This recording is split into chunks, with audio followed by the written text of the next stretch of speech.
Bitta savolim bor, oxirgisi. Uyingizda necha pul bor? Pulim yo'q, to'g'risi. Pulim yo'q. Qur'on kitobi ushlab ham pulim yo'q deya olasiz? Yo'q, unaqa 5-10 mingmi? 5-10 ming bor. Hozir turgan pulingiz hammasi necha pul? Turgan pulim hammasi 15 ming. To'xtang. Butun uyingizda hozir necha pul bor? 15 ming. 15 ming pulim bor. Hamma tashlab ketdi, jiyanim ham ko'rib tashlab ketgan. Rostdan hozir uyingizda 15 minggina pulingiz bor. Ha, 15 ming pulim bor. Olib chiqaymi hozir? Olib chiqing. Tasavvur qilsam 15 ming pul bor.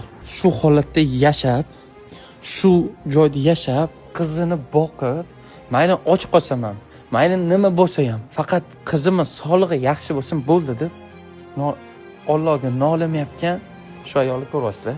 Yaxshilik qila olgan bitta do'stingizga borib, like bosib, istoriya qo'yib bering. Shu sizning ehson zakotingiz bo'lsin.